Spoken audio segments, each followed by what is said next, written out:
Salve, salve galera, professor Israel aí novamente com vocês.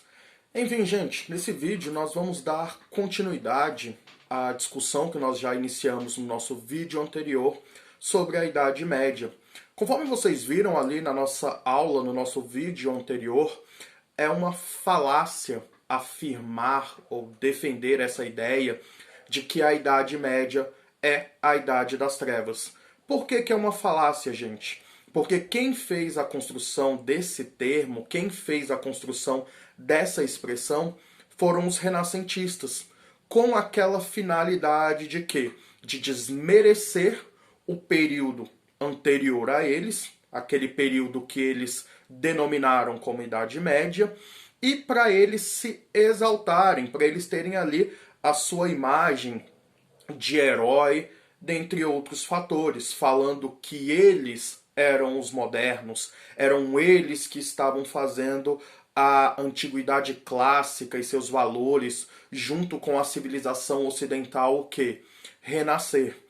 Nós não podemos defender essa ideia, gente, de que a Idade Média foi a Idade das Trevas, que não houveram avanços intelectuais, científicos, filosóficos, dentre outras áreas. Isso é uma falácia, porque nós vamos ver sim avanços nessas áreas. A gente pode citar ali as catedrais góticas, os castelos medievais, como o quê? Como uma parte importante, como um avanço no campo da arquitetura. A gente pode levar em consideração sim aquelas pinturas medievais, principalmente também os vitrais das catedrais que faziam ali referência a imagens ou questões religiosas. No campo da filosofia, nós podemos sim defender avanços, nós podemos citar ali o São Tomás de Aquino, Santo Agostinho, que se interessaram em fazer uma junção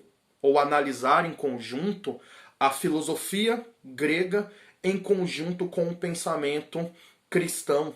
Ou seja, gente, dentre outros fatores que a gente poderia estar aqui citando, nós não podemos aí cair nessa ideia de que foi a idade das trevas, de obscurantismo, de domínio ali intelectual da igreja e ignorância da população, mergulhada em trevas. Quando eu falo em trevas, trevas do ponto de vista intelectual.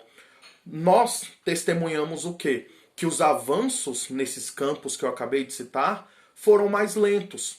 Porque nós vamos perceber o quê? Algumas particularidades do feudalismo, do modo de produção feudal, o pequeno contato ali de pessoas de um feudo com outras pessoas. Muitas das vezes as pessoas nasciam e morriam dentro dos feudos e não sabiam o que havia para além do feudo. E aí é um ponto básico para a gente refletir, né? Como que o conhecimento, como que a informação vai se disseminar, gerando avanços, sendo o quê? Sendo que as pessoas raramente têm contato ali, ou o contato que existe é um contato mínimo com outras pessoas, impossibilitando ali o intercâmbio cultural.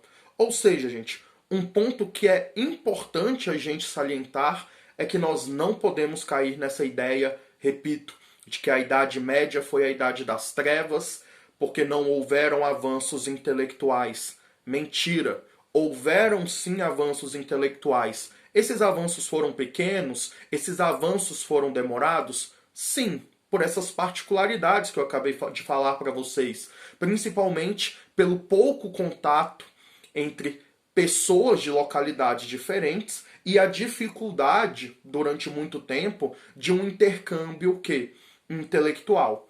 Mas houveram avanços sim, sejam nas técnicas de agricultura, seja na filosofia, seja na arquitetura, seja nas ciências, de uma forma geral. Belezinha? Quando a gente debate também a Idade Média, é importante a gente fazer uma datação ou uma periodização da chamada Idade Média.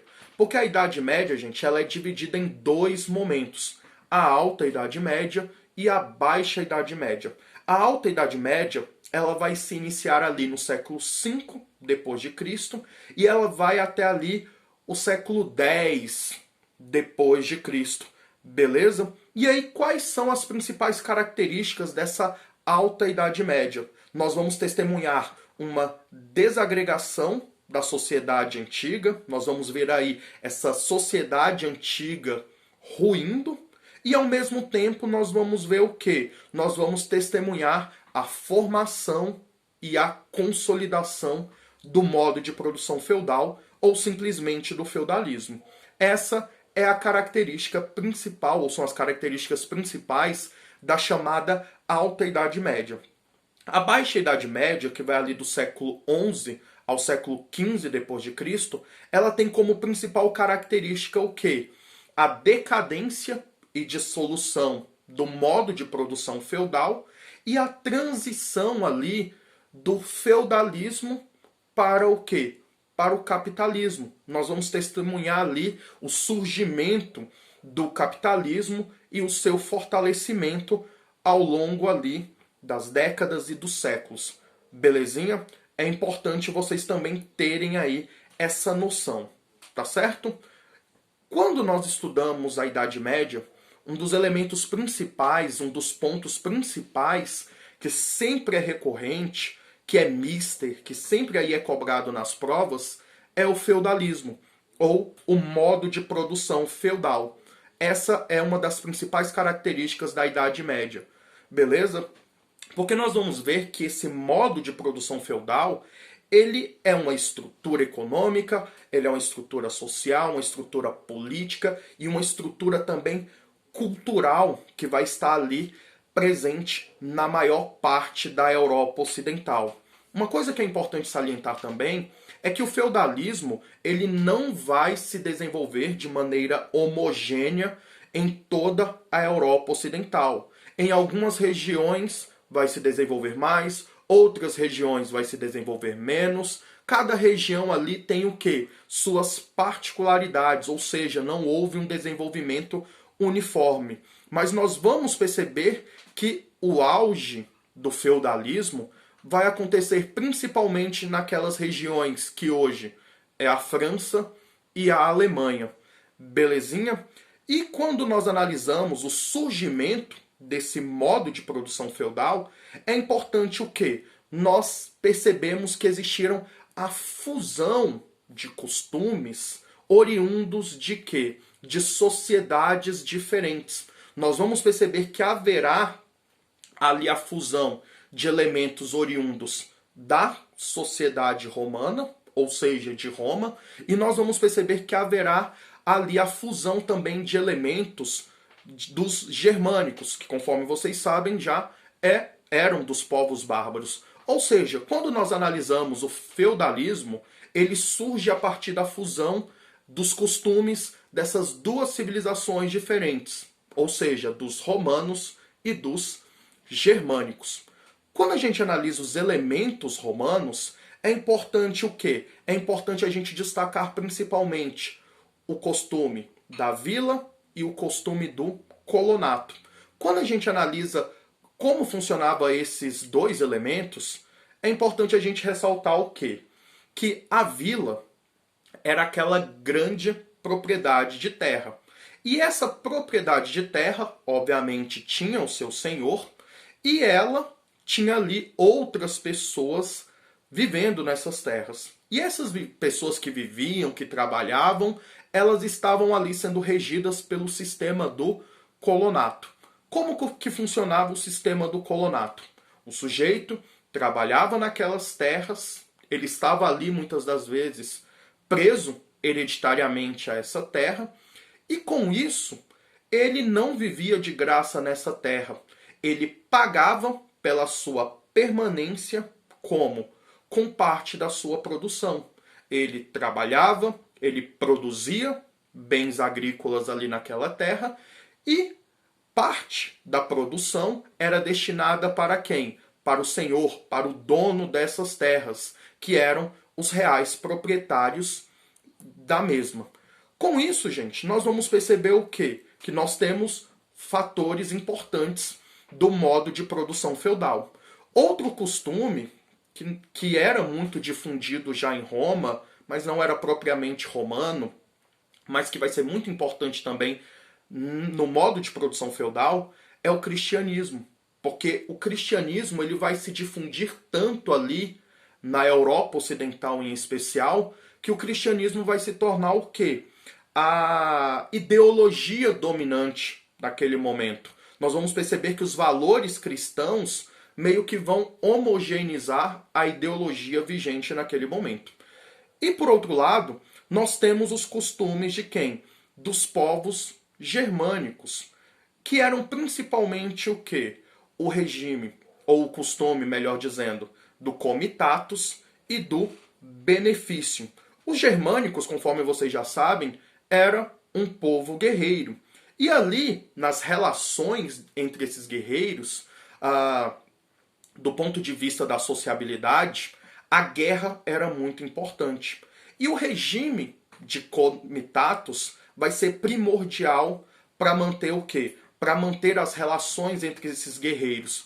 Porque esse comitatus era baseado no quê? Era baseado num sistema de subordinação entre esses guerreiros perante o quê? Perante um chefe militar. E aí aconteciam os juramentos. Esses juramentos, eles tinham ali reciprocidades, eles tinham ali deveres que deveriam ser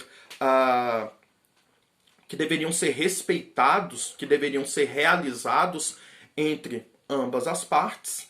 E também existia o sistema de benefício, que era o fato de um comandante militar doar terras para quem? Para os seus subordinados, para os membros da sua tropa. Com isso, gente, quando nós analisamos a junção desses fatores romanos e germânicos, nós temos o quê? Os fatores, nós temos os elementos que são centrais ali à formação do modo de produção feudal. Nós vamos ter ali senhores, conhecidos como os senhores feudais, que eles eram os detentores da unidade de produção, que era o feudo, na verdade, e ali ele vai ter os servos trabalhando para ele. Como assim, professor? Repito, os servos vão trabalhar ali nas terras dos senhores feudais, eles vão residir ali numa parcelinha de terra chamada de agleba, e com isso, o que vai acontecer? Ele vai ficar preso hereditariamente àquelas terras, e com isso, ele, para viver nessas terras, ele será obrigado a dar uma parcela da sua produção. Por outro lado, nós vamos perceber que esses senhores feudais, eles eram nobres, e eles vão manter relações ali com outros nobres a partir do quê? Das relações de suzerania e vassalagem, que nós vamos trabalhar ali com um pouco mais de profundidade mais à frente. Mas nós vamos perceber que esses juramentos nas relações de suzerania e vassalagem vão acontecer segundo os princípios do quê? Do comitatus e do colonato. São realizados juramentos e são realizadas o quê? Doações de terras entre esses nobres para o quê? Para manter a relação entre esses nobres que eu acabei de citar. Belezinha?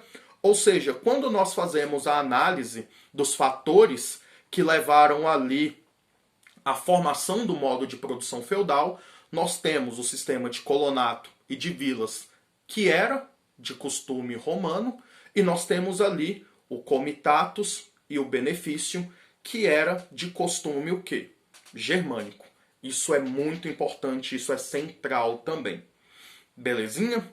Avançando aqui, gente, no nosso conteúdo, uma coisa que eu sempre trabalho com meus alunos é que, para a gente entender como funciona determinada civilização, é extremamente importante a gente perceber como que funciona a sociedade dessa civilização.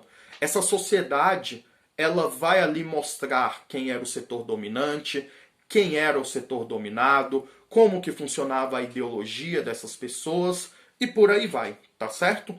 Quando a gente analisa essa sociedade feudal, a gente percebe que a sociedade feudal era uma sociedade piramidal. E ao mesmo tempo era uma sociedade estamental. ou seja, dividida em grupos, dividida em estamentos. E nós vamos perceber que não havia mobilidade social. Um sujeito que estava ali no topo, ele não ia para a base. Da mesma forma como um sujeito que estava ali na base, ele não ia ao topo. Beleza? No topo da sociedade feudal, gente, num reino, nós vamos perceber que quem estava era quem? O rei, que era ali o soberano daquele reino. E aí, na segunda parcela, ou no segundo estamento, estava o clero, estava ali a Igreja Católica. A Igreja Católica, ela também era uma espécie de senhor feudal, porque ela tinha suas próprias terras, ela tinha seus próprios domínios, ela tinha os seus próprios servos, e a igreja, ela tinha um papel primordial nessa sociedade. Por quê? Porque ela era ela que controlava a linha de pensamento, era ela que controlava ali a ideologia das pessoas. Abaixo ali do clero estava o estamento dos nobres, os guerreiros, os senhores de terra e por aí vai. Esses nobres, esses senhores feudais, eles também faziam parte de uma elite ali no modo de produção feudal. E abaixo, ali no estamento inferior, estava quem? Estavam os camponeses, estavam os servos, estavam os vilões, que eram aqueles sujeitos que não possuíam terras, que viviam ali trabalhando nas terras dos nobres e por aí vai. E aí existia o quê? Uma divisão entre a classe dos oratores, dos belatores e dos laboratores. Ou seja, existia aquele grupo que rezava, era aquele sujeito que estava ali em contato com Deus, em contato com o plano superior, lutando contra as forças do mal e lutando pela salvação dos cristãos. Existiam os belatores, que eram os guerreiros, que eram os lutadores, que estavam ali no plano terreno, com a função de proteger, e abaixo deles estavam os laboratores, ou seja, os trabalhadores, aqueles ali responsáveis segundo uma lógica divina, que eles eram os encarregados pelo quê? Pelo trabalho, e com isso eles iriam sustentar essa sociedade de lutadores e oradores. E aí, gente, existia até uma expressão ali na Idade Média. O clero reza, os nobres lutam e o camponês trabalha. Belezinha, gente? Enfim, estamos aqui encerrando nossa segunda aula, belezinha? Muito obrigado aí pela presença de todos e fiquem atentos à nossa próxima aula e nós vamos dar continuidade à chamada o quê? Idade Média. Belezinha? Muito obrigado a todos e até a próxima.